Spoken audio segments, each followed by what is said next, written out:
मैंने इससे आपको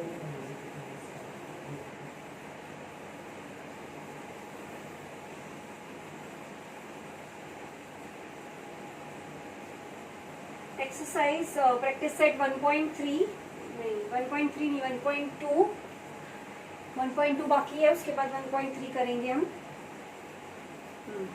तो 1.2 में ये हमारा क्वेश्चन नंबर 5 से बाकी है।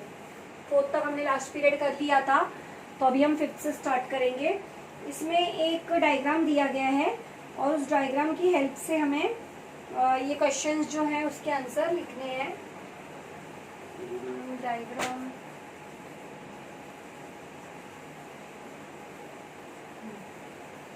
तो ये लाइन दी है,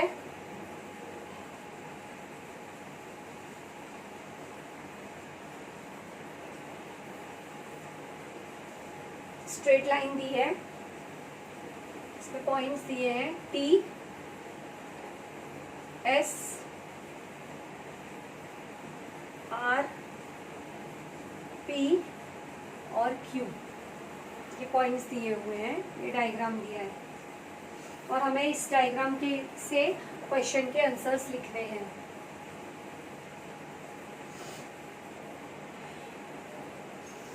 तो हमारा फर्स्ट क्वेश्चन है, 5th क्वेश्चन का first, right the answer of the answer to the following question with reference to figure 1.13।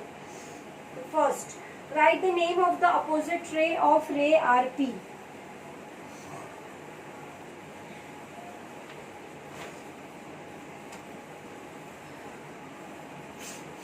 तो अपोजिट रे क्या होती है? अपोजिट रे मतलब, मैं पहले क्वेश्चन लिख लेती हूँ उसके बाद एक्सप्लेन करती हूँ। फर्स्ट क्वेश्चन है हमारा,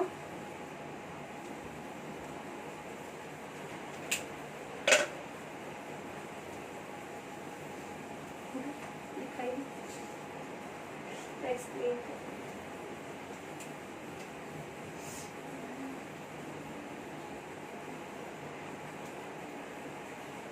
फर्स्ट क्वेश्चन है, write the name of opposite ray of ray RP।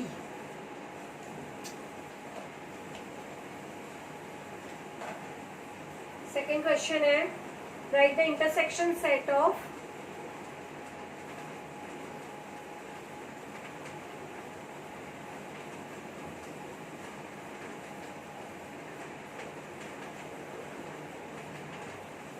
रे PQ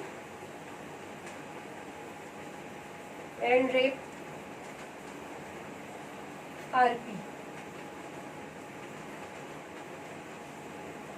Third question, write the union set of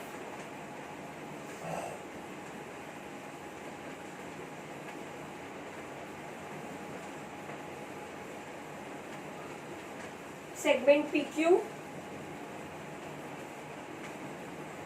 and segment QR।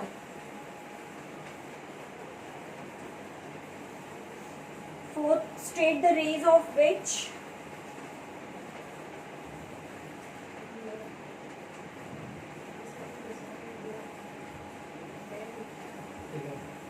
segment QR is a subset। Question number 5th, write the pair of opposite rays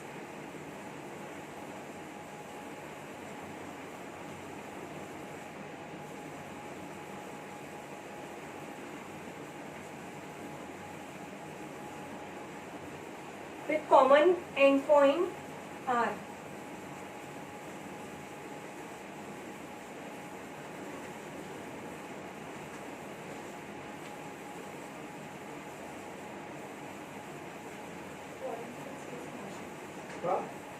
Sixth question, write any two rays with common endpoint S।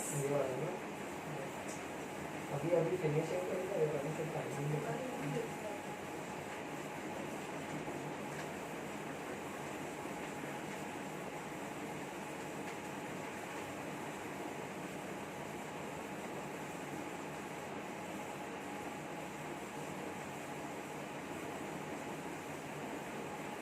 Write the intersection set of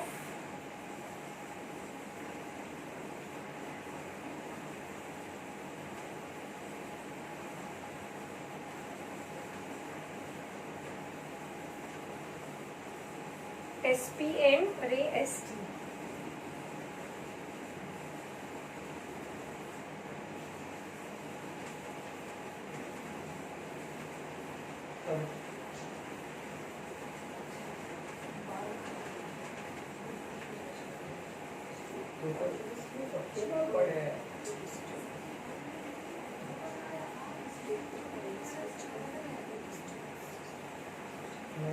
ले जाओ।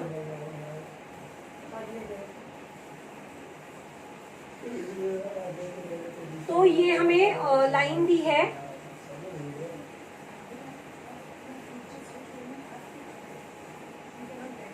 ये line figure हमें observe करके हमारे question के answers लिखने हैं। तो फर्स्ट हमें लिखना है write the name of opposite ray of रे आरपी। अपोजिट रे क्या होती है? अभी जैसे यहाँ पे एक्सप्लेन कर रही हूँ मैं, जैसे एक ये रे है PQ,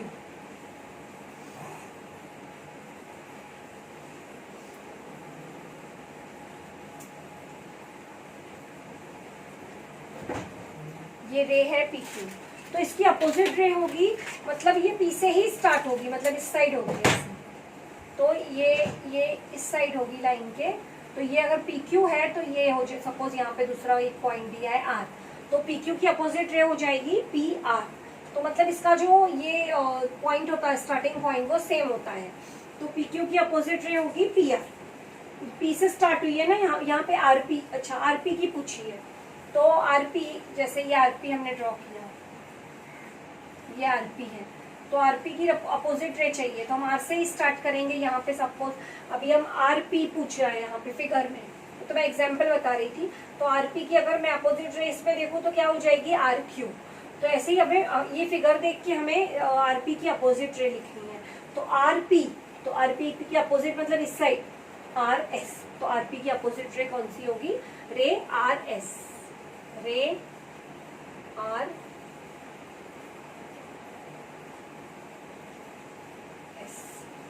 समझ में आया? अपोजिट रे कैसे देखते हैं, मतलब उसी अल्फाबेट से स्टार्ट अपोजिट साइड। ये हमारी राइट हैंड साइड जा रही है, तो ये हमारी लेफ्ट हैंड साइड जाएगी। फिर क्वेश्चन नंबर सेकंड में सबसे लास्ट में बताऊंगी, क्योंकि ये सबसे कंफ्यूजिंग क्वेश्चन है। अभी हम थर्ड पे जाएंगे, थर्ड क्वेश्चन पे। Right the union set of segment PQ and segment QR। अभी ये यूनियन सेट क्या होता है? हमने ये अलजेब्रा में, मतलब मैथ्स 1 में सीखा है कि यूनियन मतलब क्या, इंटरसेक्शन मतलब क्या, तो वो हमको यहाँ पर यूजफुल है। जिसने अच्छे से समझा होगा उसके लिए ये सब लिखना कुछ भी नहीं है, लेकिन जिसको नहीं, वो चैप्टर जिसने नहीं अच्छे से समझा उसको नहीं समझ में आएगा। Union set of segment PQ and QR, ये सेगमेंट PQ है और ये सेगमेंट QR है। तो सेगमेंट PQ और सेगमेंट QR जो है उनसे यूनियन सेट कौन सा बन रहा है? यूनियन सेट का मतलब मैंने क्या बताया था कि दोनों को ज्वाइन कर देना। जैसे अभी हम लोग जैसे A में जो एलिमेंट्स होते हैं और B में दो सेट दिए हमें, एक A और एक B, तो A और B के एलिमेंट्स को हमने एक साथ लिख दिया ज्वाइन करके, तो वो होता है यूनियन। तो अब यहाँ पर सेगमेंट PQ, ये सेगमेंट PQ है और सेगमेंट QR, इनको मिलाकर क्या बनेगा? देखो ये सेगमेंट PQ है, ये हो गई सेगमेंट PQ और ये हो गई सेगमेंट QR। तो इन दोनों को अगर ज्वाइन कर दिया जाए तो बनेगा सेगमेंट QR। सेगमेंट QR ही बन रहा है ना, PQ और QR को अगर मैं ज्वाइन कर दूं तो बनेगा क्या? QR ही बनेगा, सेट QR।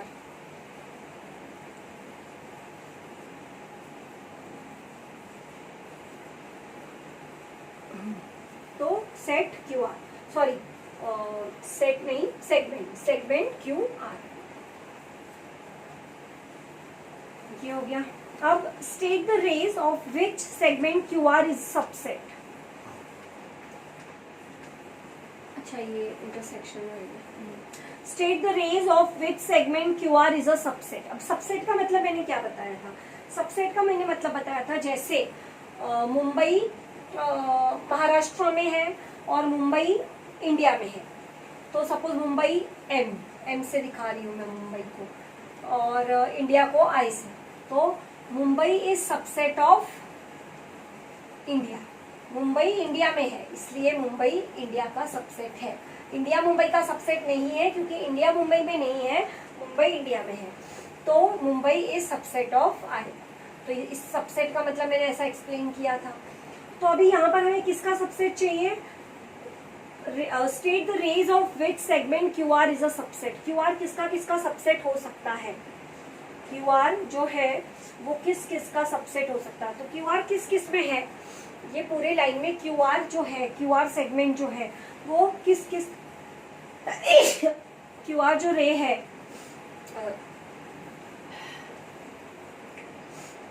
क्यू आर किस किस रे में का सबसेट है? तो कौन से रे का हो सकता है? रे क्यू एस, रे क्यू टी और रे क्यू आर। क्यू आर खुद क्यू आर का सबसेट है रे का, फिर क्यू एस का है और क्यू टी का भी है। मतलब ये जो क्यू आर है वो किस किस में आ रहा है? ये क्यू आर क्यू एस में भी कवर हो रहा है, क्यू टी में भी कवर हो रहा है और क्यू आर में भी कवर हो रहा है, रे है इसलिए। तो हम लिखेंगे रे, कौन सा लिया हमने? फर्स्ट क्यू आर में ही है, फिर क्यू एस, फिर क्यू टी। तो ये इनका सबसेट, ये जो रेज दी है इनका क्यू आर जो है वो सबसेट है।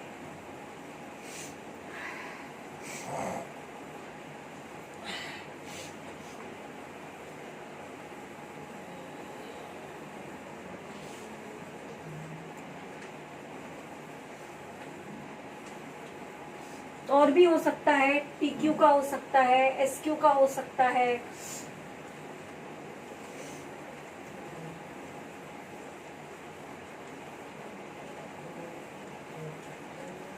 इसको ही हमने उल्टा करके लिख दिया।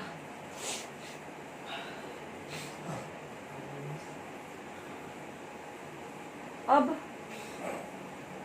Right the pair of opposite rays with common end point R. Pair मतलब जोड़ी, हमें अपोजिट रेज की जोड़ी लिखनी है जो किससे स्टार्ट हो रही है? पॉइंट आर से। तो मैंने कैसे बताया अपोजिट रे कैसे लिखी जाती है? जैसे हम आर एस लेंगे तो इसकी अपोजिट रे आर पी, फिर हम आर टी लेंगे तो इसकी opposite ray are Q. Diagram में देखो तो समझ में आएगा। जैसे हमने रे आर एस ली तो आर एस जो है इसकी अपोजिट रे हो जाएगी आर पी, और हमने आर टी ली तो आर टी की अपोजिट रे हो जाएगी आर क्यू। तो हम लिखेंगे, पेयर लिखना है ना हमें, तो रे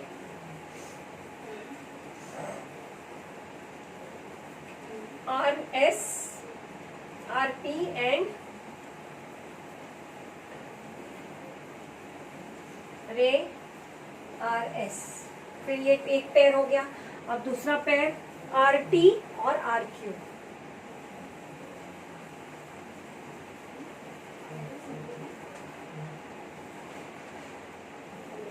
ये हो गया। अभी write any two rays with common end point S.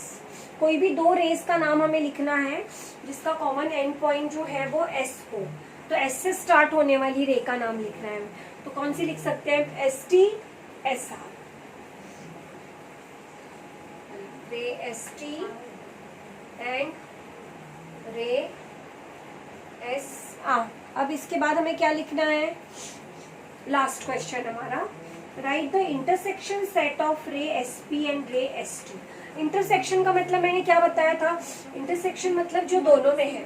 Suppose ए में, ए एलिमेंट में ए और बी है, सेट ए में, और सेट बी में सिर्फ ए है, तो मैं बोलूंगी इन दोनों का इंटरसेक्शन क्या होगा? तो जो दोनों में कौन सा एलिमेंट है? दोनों में ए एलिमेंट है, तो जो ए है वो इन दोनों का इंटरसेक्शन है। तो अभी ऐसे ही हमें डायग्राम में देखना पड़ेगा। हमारी रे एस पी, ये रे है एस पी, और रे एस टी, ये रे एस पी और रे एस टी। इसमें इंटरसेक्शन क्या है? दोनों में क्या है? दोनों में है पॉइंट एस। ये इस रे में भी आ रहा है और इस रे में भी आ रहा है, तो इसका आंसर आएगा हमारा पॉइंट एस। ये हो गया हमारा 7। अब मैंने सेकंड क्वेश्चन नहीं कराया था, मैंने बोला था सेकंड में बाद में कराऊंगी क्योंकि सेकंड थोड़ा सा कंफ्यूजिंग है, बाकी सब तो बहुत इजी है। जिसने फर्स्ट चैप्टर मैथ्स 1 का अच्छे से किया होगा उसको ये इंटरसेक्शन, उसके बाद में यूनियन, उसके बाद में सबसेट, ये सब बहुत अच्छे से समझ में आ गया होगा। तो अभी हमारा जो सेकंड क्वेश्चन है उसमें हमें क्या करना है? ये बताना है कि इंटरसेक्शन भी बताना है। किसका बताना है? रे पी क्यू।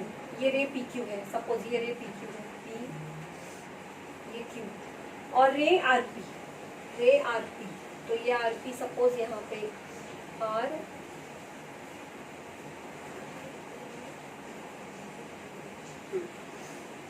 तो ये रे पी क्यू हो गई और ये रे आर पी हो गई। तो हमको इसका क्या बताना है? इसका इंटरसेक्शन, मतलब दोनों में क्या आ रहा है? रे पी क्यू और रे आर पी, इन दोनों में ऐसी कौन सी चीज है जो कॉमन है, जो दोनों में आ रही है? देखो, जब एक रे होती है ना, एक रे, अब ये रे सपोज मैंने बनाई ए रे पी क्यू, तो ये यहाँ से इसको हम बढ़ा सकते हैं जहाँ पे एरो होता है, लेकिन जहाँ पे डॉट होता है वहाँ पे वो कांस्टेंट हो जाती है, वो आगे नहीं बढ़ती है, स्टेबल हो जाती है। तो ये यहाँ से नहीं बढ़ सकती है, ये यहाँ से चाहिए, यहाँ पे जहाँ पे एरो है वहाँ से हम इसको चाहिए उतना बढ़ा सकते हैं। तो मतलब ये यहाँ से बढ़ सकती है, ये यहाँ से बढ़ सकती है इंटरसेक्शन के लिए, और ये यहाँ से भी बढ़ सकती है, यहाँ से भी बढ़ सकती है, इधर से। सिर्फ यहाँ पे स्ट्रेट है, यहाँ पॉइंट आर पे स्टेबल हो गई है, पॉइंट आर पे स्टेबल है, पॉइंट आर के आगे ये नहीं बढ़ सकती है। तो कॉमन दोनों में क्या मिला हमें? दोनों में क्या मिला? दोनों में हमको क्या इंटरसेक्शन, मतलब जो दोनों में है, तो रे, ये हमने एक रे बनाई पी क्यू और दूसरी हमने रे बनाई आर पी। सपोज हम सेपरेट सेपरेट बनाते हैं, ये बना दी हमने पी क्यू और ये बना दी हमने आर पी। अब अगर हम इन दोनों को ज्वाइंट करेंगे तो ज्वाइंट करने पे हमें क्या मिलेगा?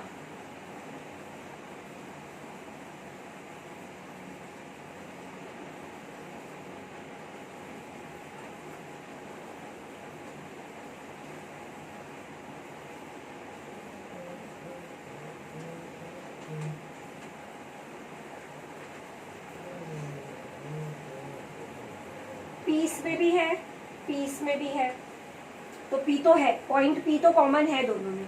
और क्या कॉमन आ सकता है? यहाँ पे अपोजिट थी इसलिए हमने डायरेक्ट पॉइंट एस लिख दिया, लेकिन यहाँ पे रे दी है दो अलग अलग और उसमें पॉइंट पी कॉमन है, तो इतना हमें पता है कि पॉइंट पी तो हमारा कॉमन है। और क्या कॉमन है?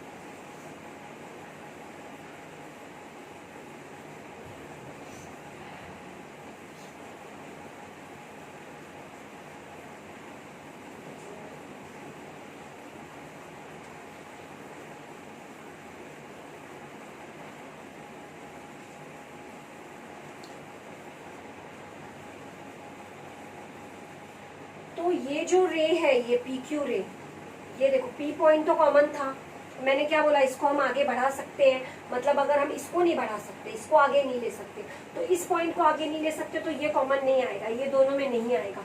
तो बचा क्या हमारे पास? ये पी क्यू बचा। तो रे पी क्यू जो है वो है इसमें कॉमन रे।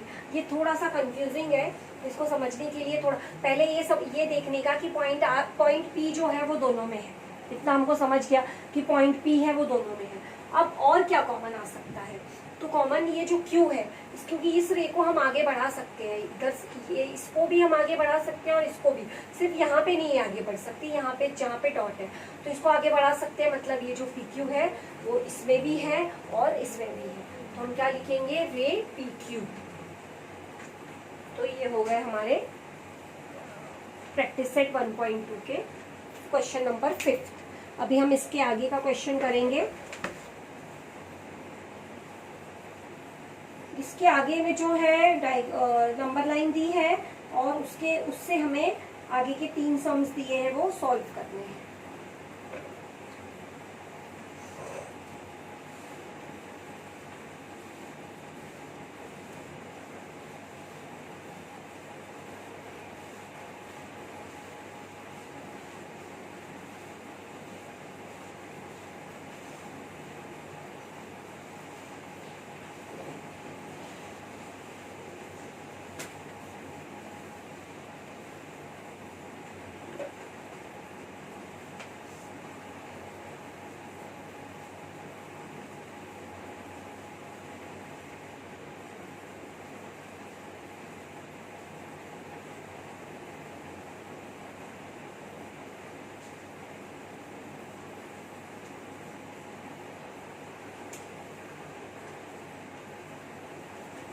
नेक्स्ट हमें नंबर लाइन दी है,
तो ये नंबर लाइन दी है हमें।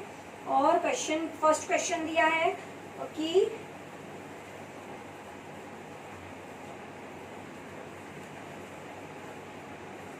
which point is equidistance from point B? Which point is equidistance from point B?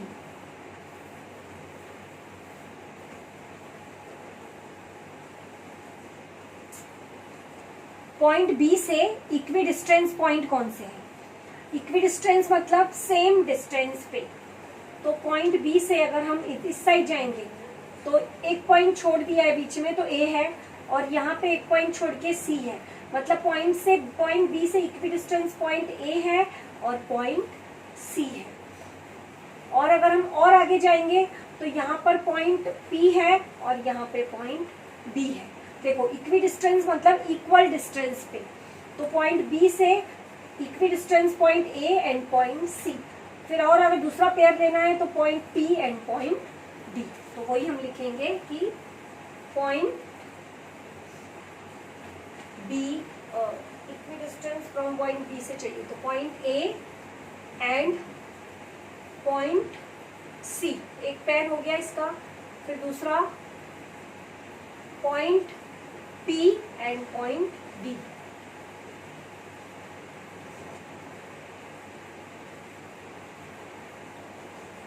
ये हो गया हमारा फर्स्ट क्वेश्चन। अभी सेकेंड, इसमें भी वैसा ही करना है। पॉइंट B से इक्विडिस्टेंस पॉइंट का पेयर लिखना है। तो पॉइंट B से बी नहीं, Q से इक्विडिस्टेंस। तो एक तो ये पेयर हो जाएगा U एंड L और दूसरा R एंड P। ये देखो, ये Q पॉइंट से U जितने डिस्टेंस पे है उतने डिस्टेंस पे L है। तो हम point U and point L ले सकते हैं और दूसरा पेयर ले सकते हैं point R and point P।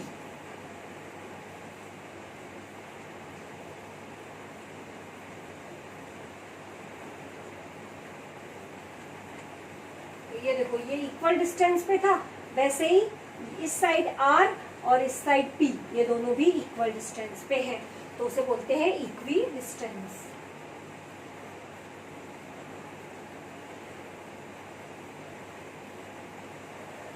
ये सेकेंड क्वेश्चन। अब थर्ड क्वेश्चन में हमें डिस्टेंस फाइंड करना है। जैसा हमने इसकी प्रीवियस एक्सरसाइज में किया वैसा ही हमें अभी डिस्टेंस फाइंड करना है। हमें कोऑर्डिनेट्स दिए हैं।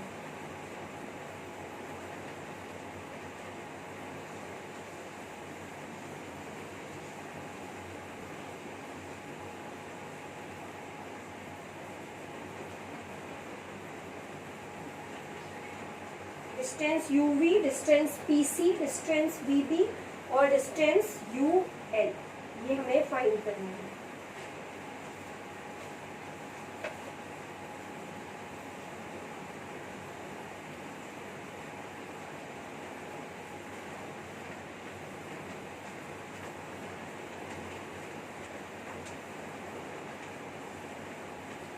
फर्स्ट हम डिस्टेंस यू वी फाइंड करते हैं। तो पहले हमें u का कोऑर्डिनेट चाहिए, फिर हमें v का कोऑर्डिनेट चाहिए। तो u का कोऑर्डिनेट कितना है, कोऑर्डिनेट ऑफ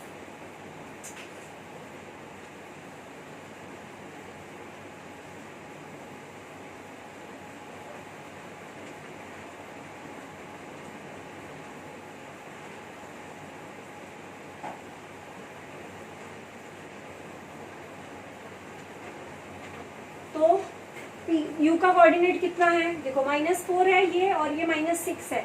तो -4 और -6 के बीच में कौन सा नंबर आएगा, -5। तो इस u का कोऑर्डिनेट हो गया -5। फिर वैसे ही v का देखना है हमें, v कहाँ पर है हमारा,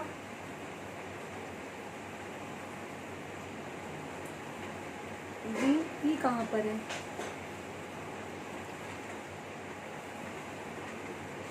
c और d के बीच में v है। तो ये 4 है और ये 6 है, तो ये मिडल वाला कितना होगा, 5। ये हो गया। अब हमें डिस्टेंस फाइंड करना है। तो डिस्टेंस फाइंड करते समय हम क्या करते हैं, जो भी बड़ा कोऑर्डिनेट है उसमें से छोटे कोऑर्डिनेट को माइनस करते हैं। तो इसमें से बड़ा कौन सा है, ये 5। फिर माइनस की साइन डालते हैं, फिर ये वाला कोऑर्डिनेट अगर माइनस है तो उसे हम ब्रैकेट में लेते हैं। तो ये 5 और ये माइनस माइनस मिलके प्लस हो जाएगा। तो इसका आंसर आ गया 10। इसका आंसर कितना आया, 10। ऐसे ही अब हम सेकेंड डिस्टेंस पीसी फाइंड करेंगे।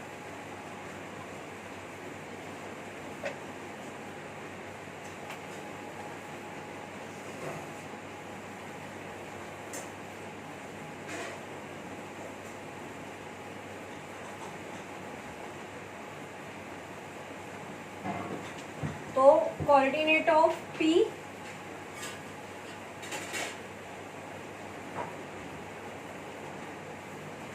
And coordinate of point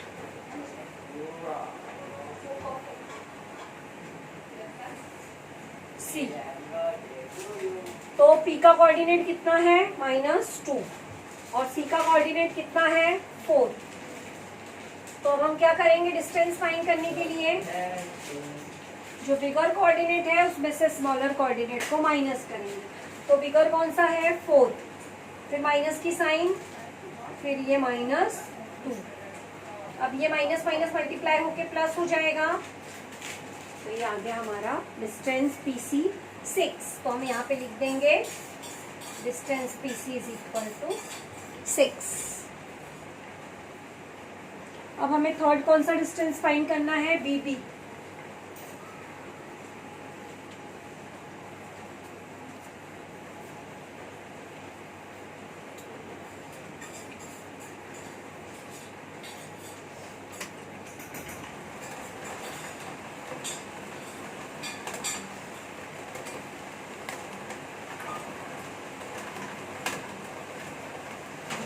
coordinate of point V and coordinate of point B। तो B का कोऑर्डिनेट कितना है, 4 और 6 के बीच में 5 और B का कोऑर्डिनेट कितना है, 2। तो इसमें से बड़ा बिगर नंबर कौन सा है, 5। तो हम क्या करेंगे, 5 में से 2 को माइनस करेंगे। तो 5 - 2 कितना आ गया, 3। तो हमारा डिस्टेंस BB आ गया 3। अब लास्ट हमें UL डिस्टेंस UL फाइंड करना है।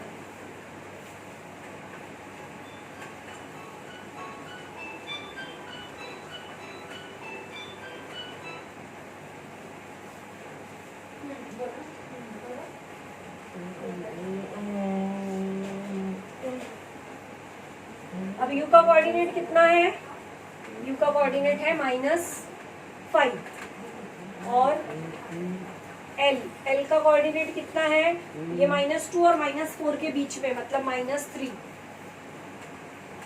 अब -5 और -3 इन दोनों में बिगर नंबर कौन सा है, तो -3 बड़ा है। नेगेटिव नंबर है इसलिए -3 बड़ा है।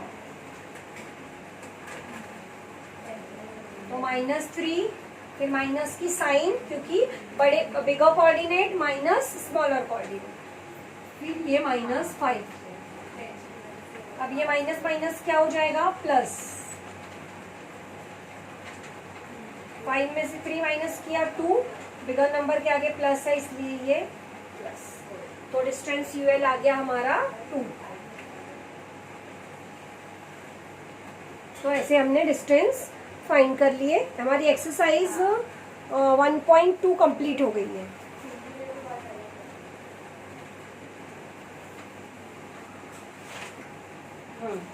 एक्सरसाइज 1.2 हमारी कंप्लीट हो गई।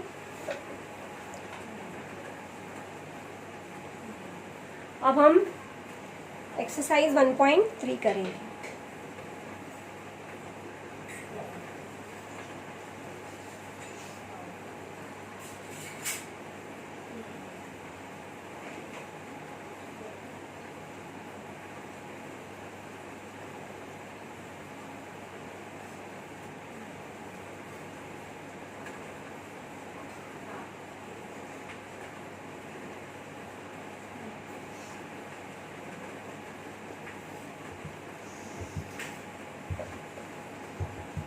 एक्सरसाइज 1.3 जो है उसमें हमें इफ और देन के रूप में के फॉर्म में लिखना है।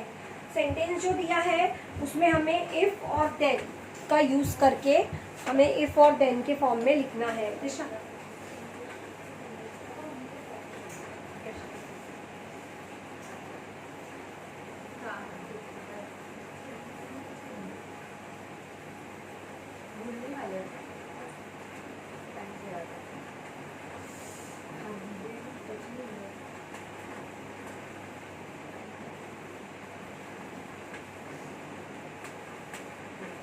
तो इसमें क्या करना है, write the following statements in if then form.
तो फर्स्ट सेंटेंस है कि opposite angles of a parallelogram are congruent. तो इसे हमें इफ और देन का यूज करके लिखना है।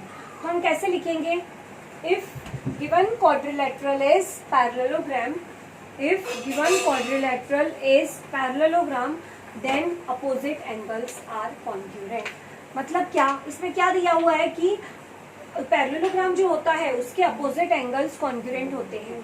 अभी सपोज ये पैरेललोग्राम है, इसके जो अपोजिट एंगल्स होते हैं वो कॉन्ग्रुएंट होते हैं. तो हमें इफ और देन का यूज करके लिखना है. तो हम कैसा लिखेंगे? If given quadrilateral is parallelogram then opposite angles are congruent.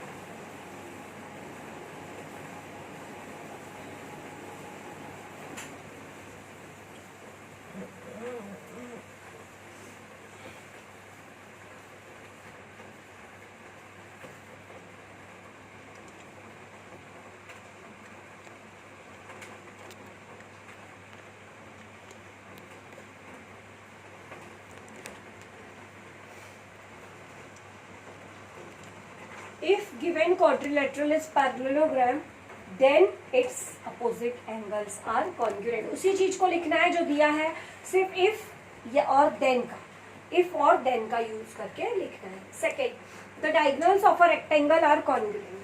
तो दिया है कि जो रेक्टेंगल होता है उसके जो डायगोनल्स होते हैं, मतलब ये डायगोनल्स, वो कॉन्ग्रुएंट होते हैं. तो अभी हम इसमें क्या करना है? इफ और देन का यूज करके लिखना है. तो हम कैसा लिखेंगे? If given quadrilateral is rectangle, then diagonals are congruent. If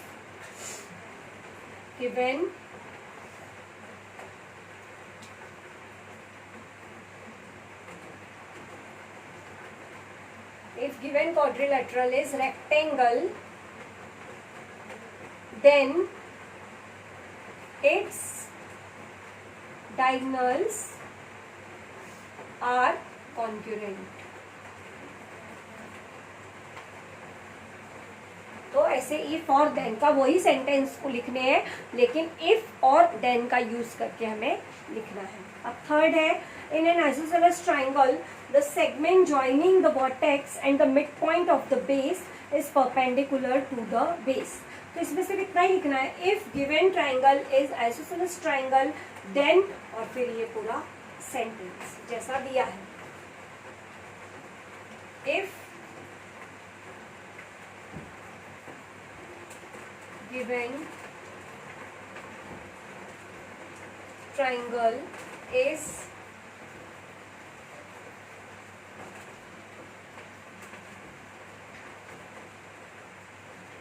isosceles triangle, then the segment joining the vertex and the midpoint of the base is perpendicular to the base. बस इतना ही हमको लिख रही है. देन के बाद यहाँ से पूरा सेंटेंस, ये पूरा सेंटेंस इधर कॉपी करना है. तो ये हो गया हमारा इफ और देन की. सेंटेंस में इफ और देन यूज करके मीनिंग चेंज नहीं होनी चाहिए, और हमारी जो प्रॉपर्टी है वो वैसी ही रहनी चाहिए जो, तो उसके हिसाब से हमें इफ और देन यूज करके सेंटेंस को लिखना है.